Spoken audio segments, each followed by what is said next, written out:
Oh, wow. Okay. So, um, you are at the plot versus pantsing um, uh, discussion here. I am the moderator, MH Bonham. With me are Carol Berg, Matthew Rotundo, and Steve Rasnick. And we're going to first start by introducing ourselves. I'm going to start with Carol because I did that last time. So, and we'll go on to Matthew and then Steve, and then I'll finish up with my own introduction. And then Maybe we'll, David will be here by yeah, maybe by that time, certainly. Go ahead, Carol. You're then. on. Hi. Hi. My name is Carol Berg, and I sometimes answer to Kate Glass. I'm a writer of epic fantasy adventure. Um, my most recent book is A Conjuring of Assassins that came out from Tor in February, and right before all this hit. And my next book comes out next February, and it's called The Summoning of Demons. And actually, they're Kate's books, but that's okay. Uh, I always say Kate is maybe she's younger and sexier and slimmer and so forth, but I'm the brains of the outfit is what I say about Kate and me. But anyway, I always enjoy the plotting discussions because I am not a pantser. I am not an outliner. I consider myself an organic story developer. And as we go, we'll talk about that. Okay. Matt, Yeah, Matthew or Matt? it's Matt. I Matt. answered. I answered to Matt. Matthew's fine. His Royal Highness is cool too, but that's all right. Uh, anyway, yeah, my name is Matt Rotundo. I am a writer from Omaha, Nebraska. I write science fiction. I write fantasy. I do horror. I have a couple of novels out right now that are in a series. The first one is called Petra. It looks like this. The second book in the series is called Petra Released. And I am working on the third book. It's called Petra Rising. It's sitting over here just off camera in first draft mode. Yeah, I am actually really looking forward to this panel. I love talking about this kind of thing. I have some definitely strong feelings on the subject. Oh, good for you. And Steve. Hi, I'm Steve Rasnick Tim. My latest collection is The Night Doctor and Other Tales. I'm mostly known as a horror writer, but I've also written science fiction, mystery, and a couple of Western stories. I've published a little over 450 short stories, 7 novels, 11 collections. Uh, I think I'm primarily a plotter when it comes to novels. I don't think Oh, I could actually. not so far. Just tell us about Okay, yourself. about myself. Well, I live in Centennial, Colorado, and I write most of the time. Well, that's just awesome. My name is Maggie Bonham. I'm the author of over 50 books or so. Um, my current series is an urban fantasy series called The Iron Spell Chronicles. I have 9 books, and I'm working on the 10th and 11th right now, which should be out. The first book is free, by the way, and since everybody's showing their covers, this is the first book, which is That Dragon Was in No Way My Fault. I know it's backwards, but you're going to have to deal with that. Anyway, yes, and there's Carol. And I also write epic fantasy. Um, I've been an editor, I'm a publisher, I'm a self-publisher, I'm been published by big houses, small houses in between. So, Let's go on and explain the difference between a pantser versus a plotter. My understanding is that a pantser is one who literally writes by the seat of their pants. In other words, they don't know necessarily what's going to come up, but they go ahead and write it and keep writing and writing until they're got a book, and then they go back in and edit and whatnot. A plotter is someone who actually does an outline. It actually comes up and has, it can be very long or it can be very short. It just depends. Those are the two. That being said, do you all have different definitions? And we'll start with Steve first because I put Carol on the spot more times today than she should be on the spot. I think it's a pretty good definition. Most of the plotters I know, and me included, write a fairly detailed outline. Usually, if I'm outlining a novel, the outline will usually go 20 to 30 pages, single space. And I find that, at least for novels, if I don't have an outline, I don't finish the novel. So I had 5 or 6 unfinished novels over 2 or 3 decades, which didn't get finished until I actually wrote an outline for them. For short stories, I'm basically a pantser.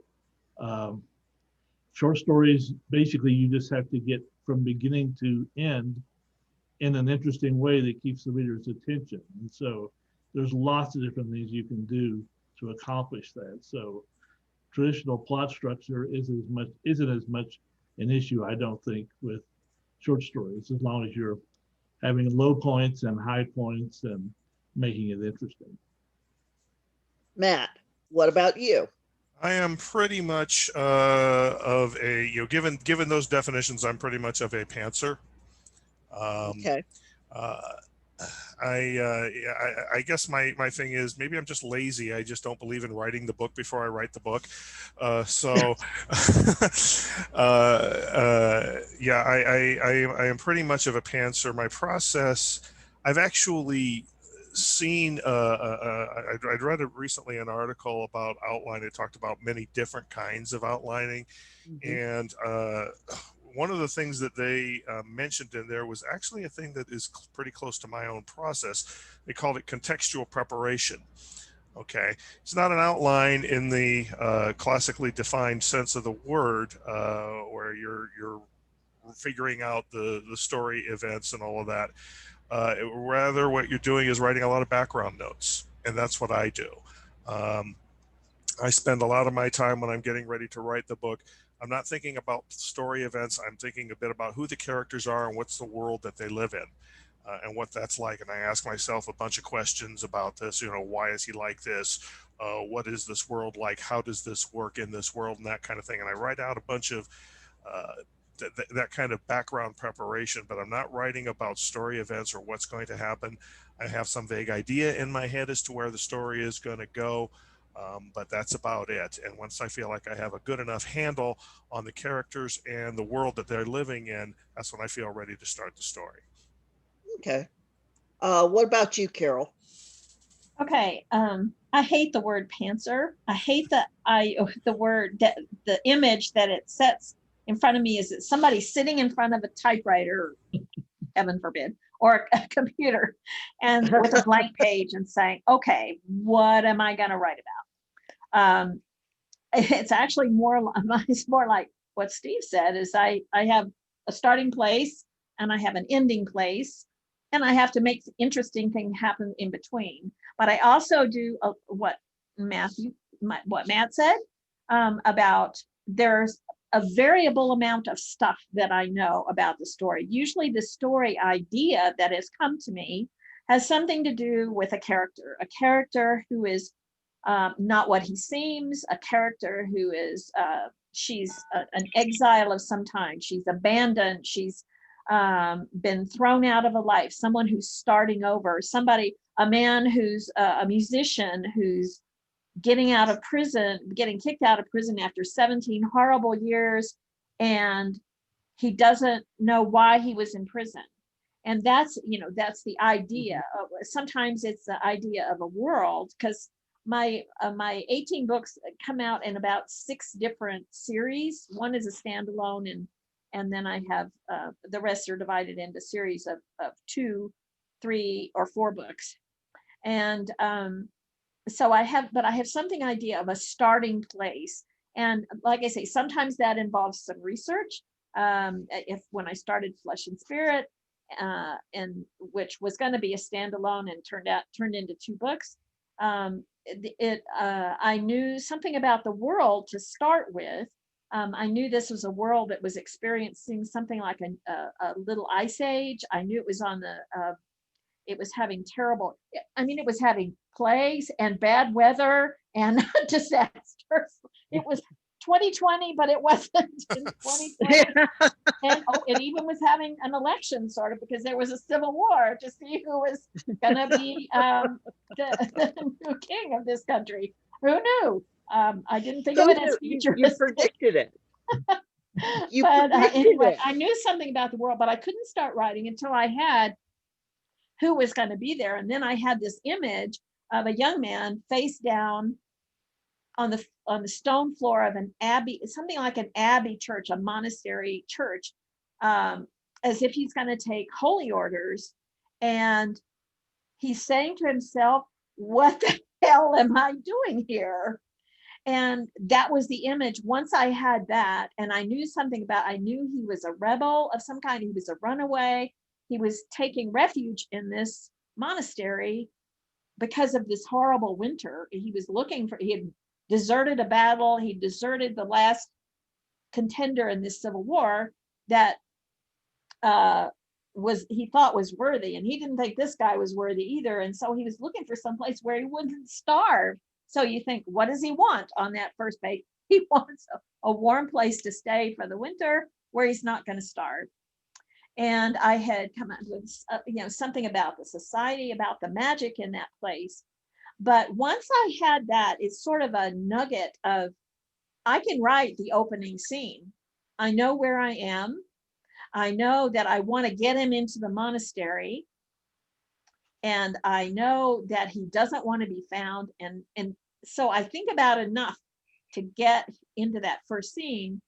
And then I start writing. That's when I start writing. I don't know about how it's going to turn out. I know I come up fairly soon with, he's somebody who's searching for his place in the world. But I have no idea what that place is at that point. But I discovered from when I did my early writing before I let anybody see it, I discovered that what kept me writing was that process of discovery. And that if I knew everything, I to sit down and think about, oh, this is going to be the black moment, this is going to be the third act, or this is going to be that I couldn't do that. And so I discovered, though, that if I got enough to write, if I had a here, a place, a character, a situation, and I had a there, I knew where I needed to go with that first session of writing, that then I could start writing and feel my way through, and questions would immediately arise. This is why I call it organic story development. It's not with a blank page. It's not with a blank mind. It's that as I write, I develop questions or ideas, notes that I take, notes that I stick at the bottom of the manuscript and say, oh, I need somebody. I don't even have a huge cast list or anything, but I said, there's going to be somebody who wants this. He's stolen a book as he was deserting. Oh, he has this book.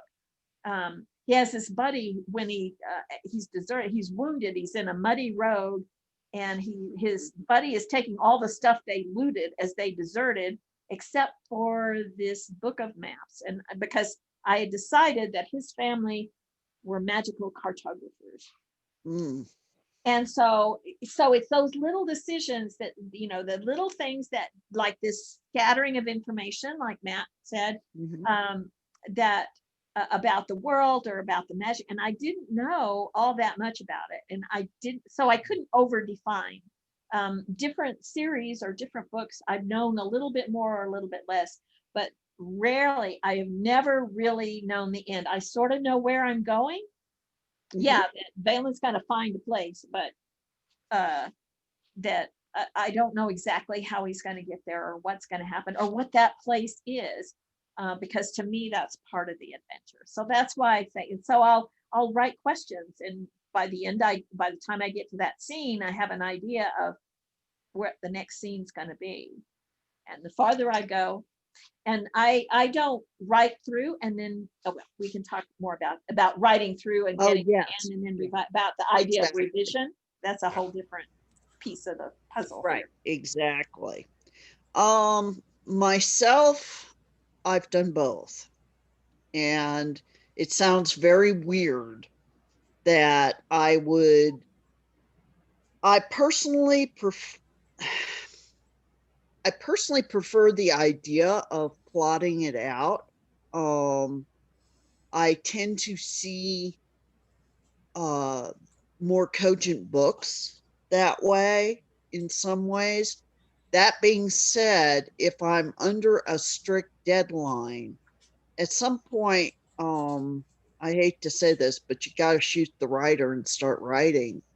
And that's pretty much what I've had to do with the current Iron Spell books. Is I've actually had to do more of an organic, as Carol describes, a more organic approach to writing the books, because sometimes I don't know how they turn out. I have an idea, I know what direction and whatnot, but I have no idea. Well, I do have an idea where it's going, but it's the path along the way that becomes more fun. So some of you have some very strong opinions about plotting versus pantsing. And so what do you conceive of the other side, shall we say? Why don't you if you're a plotter, and that's perfectly acceptable, why don't you simply write by the seat of your pants? And we'll start with Steve. He's been very patient. Well, actually, I'm a bit of both. I went to plotting with the novels because I found that if I didn't have a plot all written out, I didn't finish them. So it's basically just a practical solution. For short stories, well, I would say that the conflict for me about having a written out plot for a novel is I'm very much a character writer. So I believe that true structure comes out of the needs and the dynamics of the characters. And so having to write the plot first always seems backwards to me. So what I've tried to do is basically try to get some of my short story process into the novel as I'm writing it, and I change the outline. With the short stories, I think I'm a little bit like Margaret Atwood. She always talks about how she doesn't start from ideas, she starts from what she calls the living stuff, and that's characters, scenes, and conversations. And she has something she wants to write about, or in my case, I'll have something I want to write about, or I'll have a call for submissions I'm answering to. And I just start typing in scenes and dialogue that's somewhat related to the subject, but I don't know where I'm going with it really. And so I keep writing those though. And as I'm writing some dialogue or some thoughts, I start thinking about what kind of character would be having those thoughts. And so I actually start building the story from there. And somewhere along the line, I'll have an idea of where the story is going. And at that point, it becomes a real search for structure and for pattern and rearranging things to fit that structure. Okay, fair enough. How about you, Matt? Well, for me, the reason, I mean, I already kind of said, like I said, I'm kind of lazy. I don't like the idea. I guess I kind of rebel against the idea of writing out the story before I write out the story. Again, because I'm pretty lazy, but also I'm a lot like Carol in that I'm looking forward to the discovery. And I think I would have the opposite problem that Steve would have. I think that if I wrote everything out and had a detailed idea of where the story was going, if I did like a 20, 30 page outline, I don't think I'd be motivated to write the novel anymore. I think I would be much less likely to finish it. For me, the joy is like I said, in the discovery, and those moments of discovery are maybe the greatest joy that I get out of writing.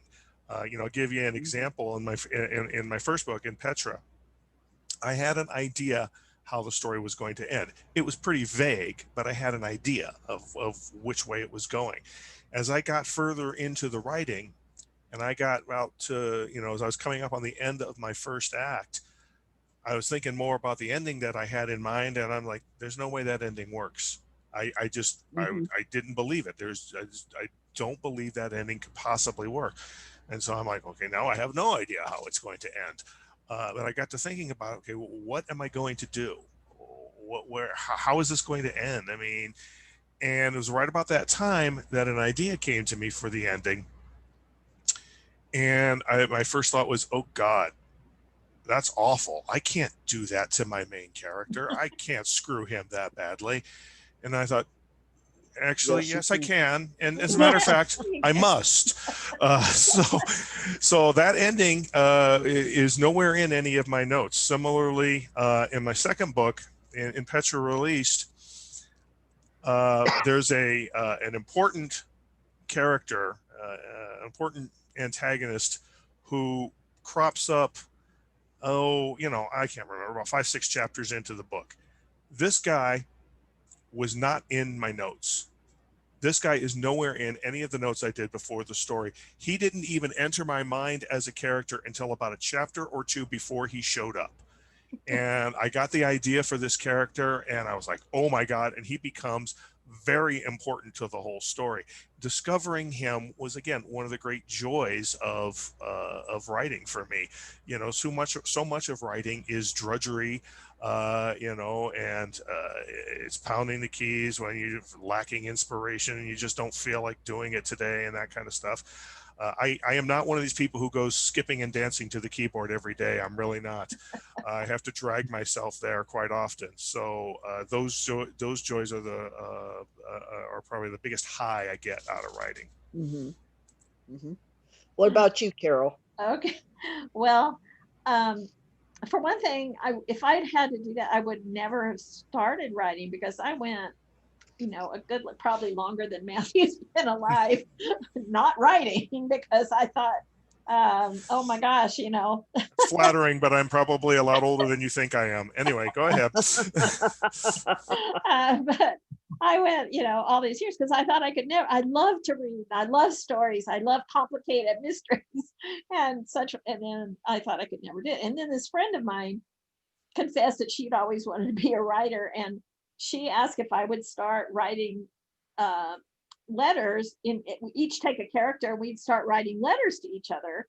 And I said, well, that would be kind of fun. That's not like writing a story. You don't have to know where it goes or how it ends or anything like that. You just write a letter. And that's my first experience of writing. Over a period of about a year and a half, we wrote each other about 32 letters, and it was so much fun. And so we just, thought about it as we made it up as we went along. And so I couldn't stop after that. She actually was, my family was getting a little bit older, and she was just starting her family. And so we remained friends and talked about everything, but I just started writing on my own. And I wrote on my own for a number of years. Just, I would get an idea and I'd just start writing and write, a novel, and in that same way, just creating as I went along. Well, then I could tell my work was getting better around 1998. I could tell it was getting better.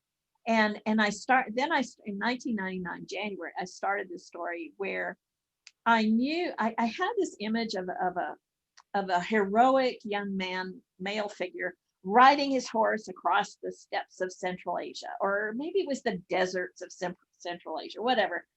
And I said, what if, if he's this hero, but he really isn't, he has a great destiny, which I didn't know what was, but what if he's just totally unworthy and he has to go through something to change, to make him worthy of this destiny? And so I started thinking about that. And then I said, well, okay, somebody like that, he's not going to be insightful, self insight. And so I need somebody to tell his story. And somebody, it would be more fun, because this is, what you do when you're doing organic story development. You say, well, it would be more fun if the person who was telling the story had no reason to like this guy. And not only is he not worthy of his destiny, he's really not a very nice person. But he's the heir to this empire. He's, he has everything in front of him. He's rich, he's good looking, he's very, they're a race of warriors. He's very strong, and he's the heir, the sole heir to this empire. And so I said, well, I'm going to have the person who tells the story have to be around him all the time so he can witness all the events and whatever makes this young man change. And then, and I said, so in this kind of a civilization, they're an empire growing out beyond its boundaries. And so he's going to be a slave. And I said, so the slave is going to tell the story. Well, where is the logical place for these two people to meet? It's in the slave market. It's the day that this heir to the empire buys this slave. That's when the narrative will begin. And so I started writing this scene. I had enough to write a scene, because the scene was, you're in the slave market, you're going to get the slave into the palace, and he can start telling us about this guy. Right. By the time I finished that chapter, I knew the slave was the real center of this story. I wrote this, this opening, and it not only writing the opening of that story gave me the fundamental magic of the whole business, but it also told me that this slave was the center of the story, and his relationship with this unworthy young man and the great destiny that it turned out. It took 3 books to, I was in halfway through the 3rd book before I really understood what this guy's destiny was. But and we'd been through a lot by then, but that was my book, Transformation, and that was the book that I sold first. I remember that book. That's a good book. That series, yes, and so that's what got me published, and it was the most wonderful, like you say, Matthew, that was just the most wonderful experience to get this understanding just by sitting and writing this scene. It told me so much about both people and why this young man, the heir, had to change, and what was motivating, and how their relationship was going to begin and how it's going to unfold. And so I've never considered doing anything else, except, Steve, when I write a short story, my few forays into writing something short, I feel like, oh my gosh, I don't have all these pages to develop and then shrink. I've got to get this done and get it compact. So I have to write down the events that are going to occur before I the can irony. start. Oh, the irony, yes. Yeah, it's funny. It's funny how that works, because I've noticed, stories are often the length that they need to be. I mean, if you're a good writer, you figure it out. My own experience has been, at least with my first book, Prophecy of Swords, was that I knew where the story was going to go. I wrote like the first 3 chapters, and then I wrote the ending, right? And then I figured, I'll fill in the middle of it and all will be fine. Well, by the time I got halfway through, I realized, the ending doesn't work. So I had to revamp the ending.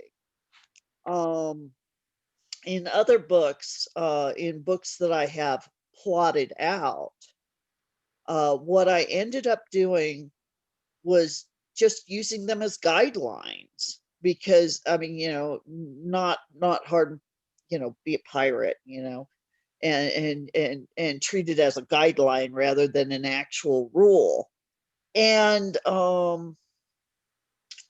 what it did was that it helped keep me on track for the plot, but I had characters pop up who I never even expected or anything like that. I had different things go on that surprised the heck out of me. In a couple of cases, I've actually just, said, really, this is not where this book is going. But that has been my choice. And the question that I have for all of you is, and we'll start with Matt.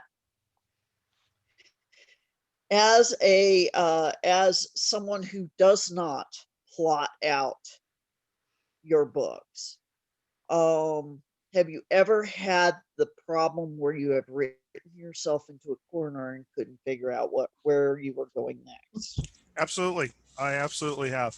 And I wouldn't say I'm in a corner, but I have had the situation where I don't know what I'm going to write. I have literally sat in front of the keyboard on a day and not knowing what I'm going to write for that writing session. I know kind of where I want to get to. Maybe by the end of that chapter I'm working on. By the end of this chapter, I know this event has to happen or something like that. But for the life of me, don't know how to get there. And this is kind of how the process works. Even if I have some idea, okay, it's how you're generating those ideas. Where are those coming from? How are you going to get yourself out of that? This whole pantsing process. Ray Bradbury had a great quote about writing, and he said, "Throw yourself off a cliff and build your wings on the way down." I actually mentioned this quote at a previous MileHiCon panel several years ago, and Connie Willis was on that panel, and she was aghast. She said, "That's terrible advice." Connie likes to outline. Anyway, but what I do in these situations is, if I'm stuck for where am I going to go next? What's going to happen next? I ask my characters, okay? I say to my character, okay, here's your situation. This is where you're at right now. What are you going to do about it? Basically, that's what I'm doing. And pantsing seems to me just to be a constant process of doing that, asking your characters, here's your situation, where are you going to go next? Okay. And if it's the characters who are making these decisions, okay, and that the character makes a decision, and that's this event, okay, and that's going to cause the next event, which is going to cause the next event, which is by definition a plot, a series of events that are with causal links between them. And that's how I ensure that I have a plot, really, is I'm asking my characters, where are you going to go next? So there have been times when, again, I literally don't know where I'm going to go on that day. And sometimes I figure it out just as I'm starting to type. Some days I'm really stuck. In those desperate moments, I might go sit at this chair that's sitting right behind me with a notebook in hand and just start writing out some notes, some questions. Again, what's this guy going to do next? And once I get that, then I can get back up to the keyboard and start writing. But so that's how I get my way through that. I have a hunch, and Steve and those of you who do outline more than I do maybe could verify this. I have a hunch that this process isn't overly different from people who outline in advance. I think they're asking themselves those questions in advance of actually composing the story. I'm just doing it as I go along, but which can be scary. It's terrifying to get in front of the keyboard not knowing what you're going to type that day. But I remember once I was at a writing workshop many years ago, and Harlan Ellison was a guest instructor there. And one thing that Harlan talked about for himself, for his process, is that he had over the years come to trust the mechanism, you know. And so I am finding myself more and more doing that. I trust the mechanism. I know that it works. So I kind of trust myself, and that's how I get myself through those scary moments when I have no idea where it's going to go next. Yeah, funny. Yeah, that's a good point.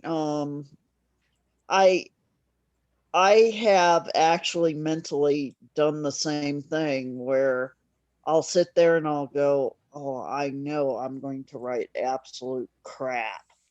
Um, but then I remind myself, look, how many books have you written? Just trust yourself enough. You'll get there. You'll it it it will happen, whether or not you believe in that at this moment. So that's a good point. Steve. Just to bounce off what Matt said, two important points I think are trust yourself and trust Mm-hmm, your characters. I mm-hmm, think occupying your characters fully is key to everything. If you haven't sufficiently occupied your protagonist, for example, the very voice of the story is likely to be off, and the mm-hmm, events are going to be non-essential. So I think fully occupying that character is really important. And mm-hmm. I do trust my process. I find that if I get stuck, and I get stuck almost every day because I think it's partly that's the basic writing problem. I'll get stuck with what happens next, and I tell myself, Uh-huh. well, if I go for a walk, I will see three things on this walk that will tell me what to write next. And that seems Mm-hmm. kind of out there, but it works probably 85% of the time. Or sometimes I'll tell myself before I go to bed, I'm going to have something in the dream that will tell me what I'm going to be writing about tomorrow. And that works a lot of the time. Other times I may just take a book or a newspaper or randomly stick my finger in and I'll see something. And it sounds crazy, but frequently that triggers my imagination to solve the problem.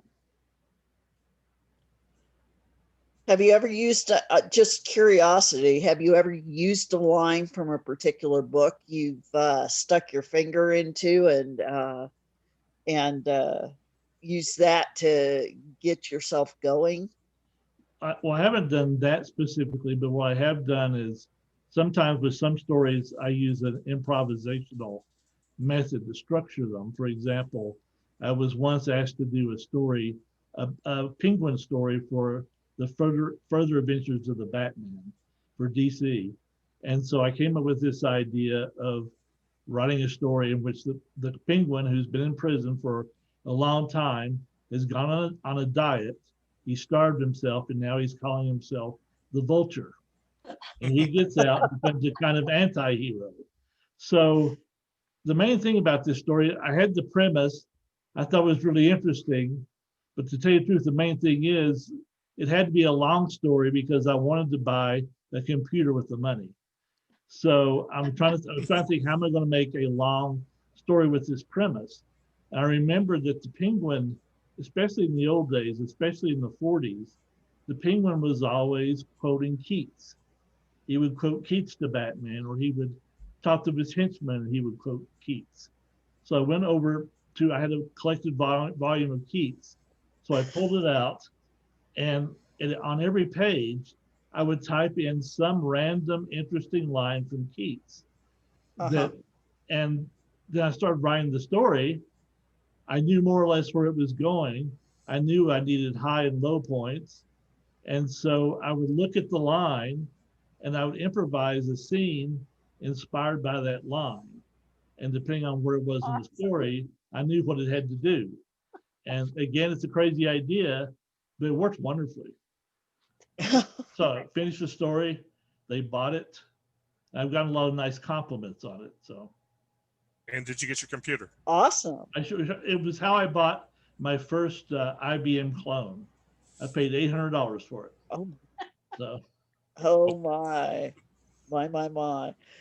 Carol, how about you? Have you ever gotten stuck? Oh, sure. Oh, sure.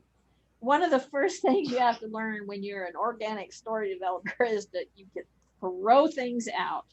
I mean, that's a beauty. I love revision. I do. And I don't wait till the end to do it. This is one of the things I wanted to get to eventually, but is that I do a lot when I find it, I know something needs to happen next and I'm just not sure what it was. I do exactly what Matthew does. Sometimes I'll start asking questions.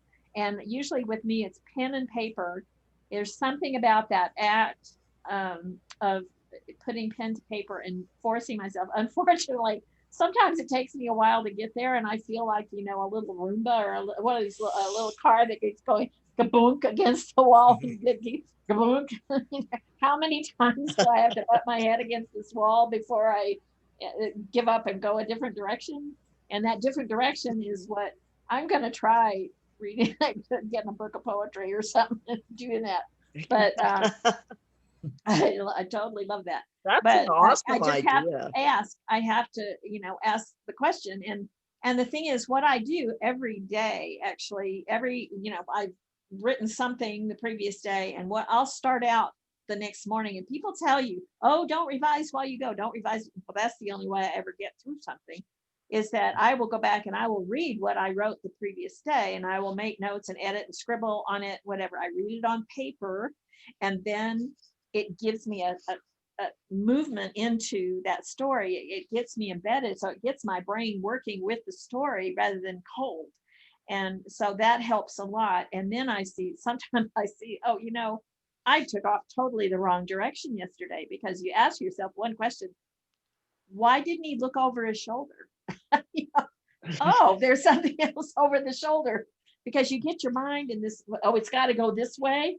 But sometimes you just have to back up to that intersection and say, no, he should have, if he just looked over his shoulder, and he would have seen all these things. And that's how you avoid the stupid plot, where you have the plot in your head and you just forge toward it and you never ask these questions. And so you have to do that. And then you have to be willing to back up. You have to be willing to cross out. And then I find that, if I do it, if I don't butt my head against the wall too many times, but I'll keep going, and then I figured out something better, because it makes me back up and take a broader view. But you have to be, and so I go through, and then sometimes I find I have to go back to the beginning of the book and start through again. If I've said, oh, but this is why he's doing all this. This is what he's really looking. He thinks he's looking for this. Right. But now I understand, and it may be chapter 5, it may be chapter 12, whatever, that now I understand. And to me, it's a pleasure and it's fun to go back and see, oh, that works, that doesn't work. And so you have to be willing to not believe that every word you've put down is precious, because yes, it is. Yeah, you have to be willing to change and to alter direction.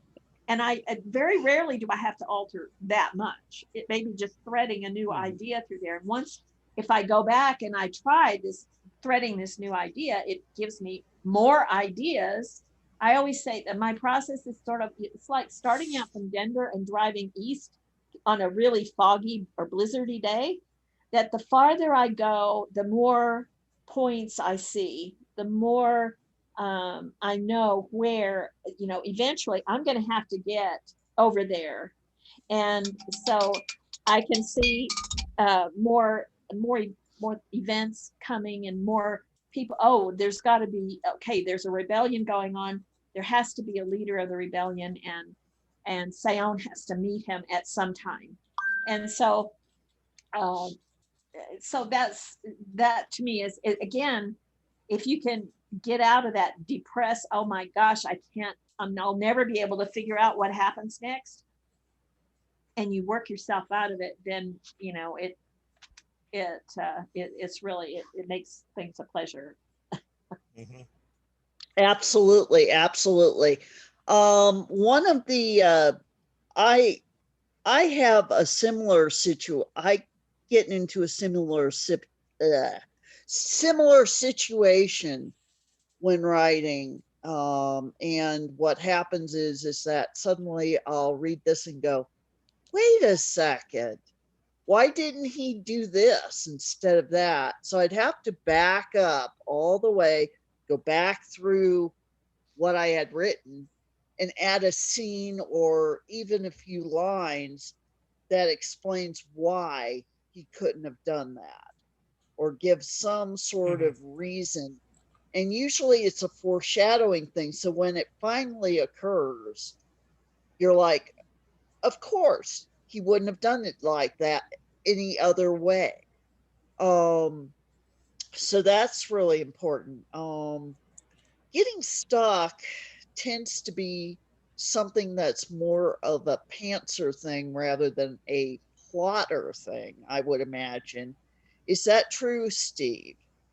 Um, Not for me, because I should make it clear that even though I may have an outline, that doesn't mean I'm using it. I mean, That's what I keep hearing. it's a Another guideline, reason I don't. and most of my novel outlines, you may find if you look at them, the outline for the first few chapters is maybe a page and a half for each chapter. That starts getting slower as you get past the middle of the book, so that maybe the last 5 or 6 chapters I have one paragraph each, because I don't really know what it's going to be, because I haven't gotten into the character enough. So um, I don't know. I think an outline is only good if you're willing to break it, or if you're Yeah, willing to ignore it. Otherwise, I think you're trapping yourself into something that's likely to make your novel rigid. I think even the people who are really the good writers, who even if they have a rigid outline, they're somehow making it alive as they're writing it. And you can tell if someone is just going by the notes and isn't really fully living the book. At least I think so. I like that living we, book. That's, I like that. yeah, yeah. I definitely believe in that because if you don't give yourself permission to break your own outline, there's always a problem with you don't have a good enough story. Um, because chances are you'll be able to come up with something better if while you're writing and you're suddenly realizing, oh, I envisioned it this way, but now it has to be that way. Mhm. And by the way, we have a question or a comment. Okay, one of our panelists or one of our listeners are saying, comment about getting stuck. I tend to start but not finish a sentence or make some notes about where I think the story will go next. Keeps me going since I'm mostly a pantser, but sometimes I add general plotting. That's a good point. I think that that's a good comment. Do you have any more to add with that? Any of you? Um, yeah, I mean, I don't think I've ever actually. I mean, I've heard of people doing that deal where they stopped writing mid sentence and finished the sentence the next day, and I think that would probably work fine. I've just never actually tried it. But I have sometimes, if I've gotten an idea, I'm, kind of toward the end of what I'm going to write for the day, and I've got an idea about what's going to next, I might jot a quick note in the document about what's coming next. So yes, I've been known to do that from time to time. Yeah. Yeah, I wouldn't dare stop in the middle of a sentence, because I would come back the next day and I would have no idea where it was going to go. I said, what does that mean? But I will put notes. What about you, Steve? I think it's good when you stop at the end of the day to not stop on a settled place. I think it's good to leave it something going on that you have to think about for the next day. Otherwise, well, sometimes it feels like you're starting something new, Mhm. and I also don't stop in the middle of a sentence because at my age, I'm quite likely to forget what that was all about. Yeah, yeah, I hear you all there. What I've done in the past is usually have somebody say something that sounds remarkably cliffhanger-ish for the next day, so so my subconscious can be working on it while I'm not writing. Do you ever do that? Mm, yeah, I don't know. Uh, Go ahead, Matt.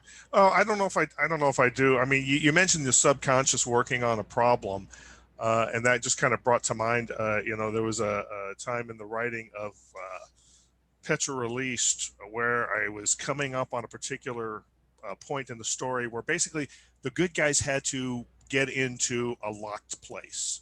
Okay, Mhm. and I didn't know how I was going to get them into that locked place. And it was right at the climax of the story. So, and I'm getting there and I'm getting closer and I'm getting closer, I'm getting closer, and I still don't know how I'm going to get them in there. And then something occurred to me as I was getting closer. I was like, wait a minute. There's this thing. There's this. Wait, I had a character give somebody a key that could work. And they gave him this key way back in chapter 2. And I didn't even know that. That's why, and that key kept coming up. I went back and looked, and I mentioned it again in a later chapter, and all that. And I'm like, oh my God, I have been subconsciously setting this up the whole time. Now, I think people who are reading the book might say, oh, well, Rotundo was just, that was just foreshadowing. He always knew he was going to use that. I didn't. I swear to you, I had no idea I was going to use that thing until I found it just basically in the nick of time.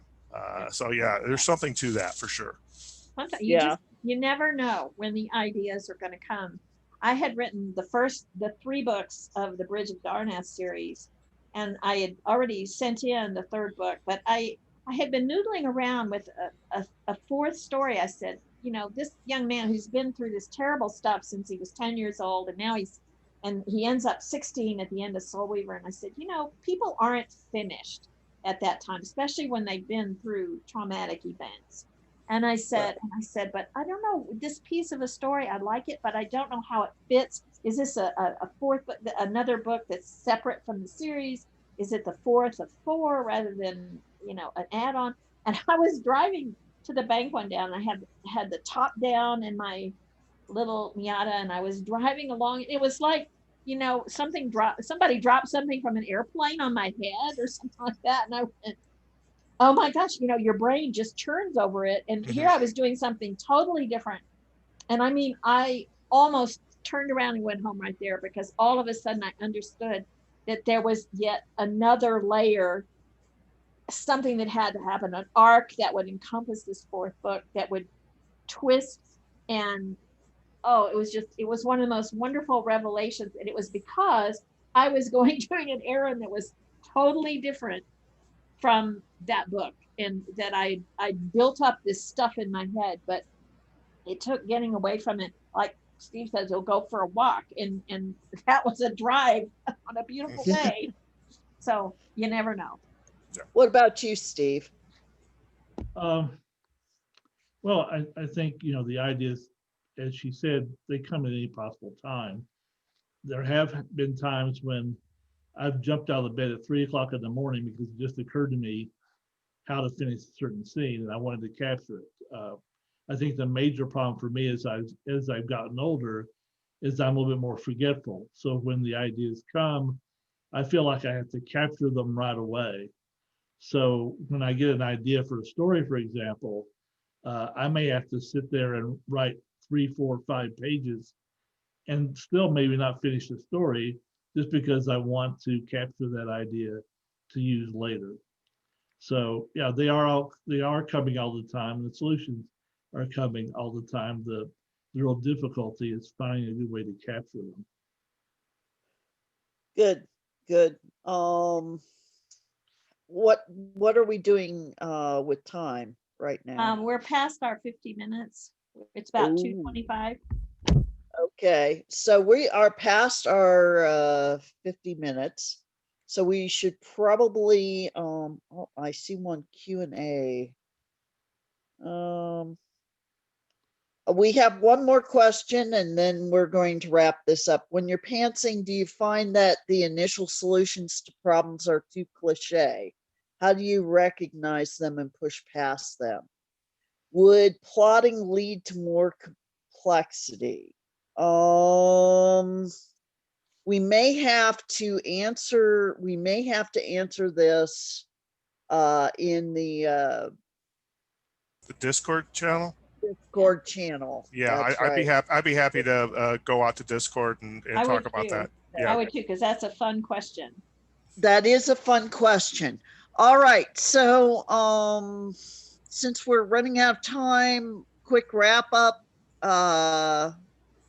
Carol, and then Matthew, and then Steve, and then I'll finish the last bit. I would just say quickly, don't put yourself in one category or the other. I know people who have evolved from one to the other. I know some, yeah, more like Steve, who do some. Sometimes I find that when I'm writing, my latest books have been sort of heist adventures, and I have to do a little bit more thinking about how things are going to work out when you've got clues and, you know, stuff like that. It has to be, they have to do more planning, so I have to do more planning. But find your place on the spectrum. It's not one or the other. Yeah. Good. I'd wholeheartedly agree with that. Yeah, don't lock yourself in. I mean, and don't. My process is my process. It works for me. Steve's process works for him. Whatever is going to get the words on the paper is what you need to do. You know, I am with Mr. Kipling. He said there are 9 in 60 ways of constructing tribal lays, and every single one of them is right. So that's the way I feel about it. You know, if any of this talk helped, great, but don't lock yourself in and think you have to do it any particular way. Just whatever gets the words on the paper. How about you, Steve? Yeah, I would just remind people that the goal is not to use 3x structure. The goal is not to use 4x structure. The goal is not to use the hero's journey. The goal is not to use any kind of writing system you might subscribe to. The goal is to write an interesting story. And so sometimes you just have to leave all that stuff behind to do the most interesting thing. True. Very, very true. And I would add that whether you're a pantser or a plotter, it doesn't really matter. As they said, write that story. And while you're at it, take a look at all our books. We have awesome books. So, we will see you over at on Discord now that I actually have an invite. Thanks. Bye. Thanks everyone for coming. Thanks, everybody.